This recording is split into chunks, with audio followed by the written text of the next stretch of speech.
புலிக்கு உண்மைய புரிய வச்ச கருஞ்சிறுத்தையின் கதை.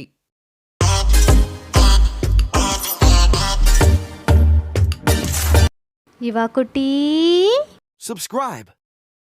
ஒரு அடர்ந்த காட்டு பகுதியில ஒரு கரும் சிறுத்தையும் புலியும் வாழ்ந்துகிட்டு வந்துச்சு. அந்த புலிக்கு கரும் சிறுத்தையை விட தன்னோட தோல்தான் அழகா இருக்குன்னு நினப்பு. அதனால எப்பவும் அகங்காரத்தோட சிறுத்தைய வம்பிழுத்துக்கிட்டே இருக்கும். ஒரு நாள் ஒரு வேட்டைக்காரர்கள் கூட்டம் அந்த காட்டுக்கு வந்தாங்க. சின்ன சின்ன மிருகங்கள்ல இருந்து பெரிய காட்டு மிருகங்கள் வரைக்கும் எல்லா மிருகங்களையும் பிடிச்சி கூண்டுல அடைச்சாங்க. சில புலிக்குட்டிகளையும் அவங்க பிடிச்சிட்டு போய் கூண்டுல அடைச்சது புலிக்கும் கரும் சிறுத்தைக்கும் தெரிய வந்துச்சு. அதனால அதுங்கள காப்பாத்த புலியும் கரும் சிறுத்தையும் போச்சுங்க. அப்ப மரத்து மேல இருந்த ஒரு வேட்டைக்காரன் புலியோட நிறத்தை வச்சு புலி வர்றத சுலபமா கண்டுபிடிச்சு அது மேல ஒரு வலைய போட்டு பிடிச்சிட்டான். ஆனா கருமை நிறத்துல இருந்த கரும் சிறுத்தைய அவன் கவனிக்கல. அதனால மெதுவா வேட்டைக்காரங்க இருக்கிற இடத்துக்கு வந்த கரும் சிறுத்தை பதுங்கி பதுங்கி வந்து அந்த வேட்டைக்காரங்களை அடிச்சு விரட்டிருச்சு.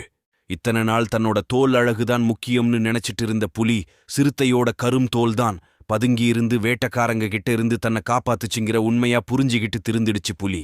Subscribe.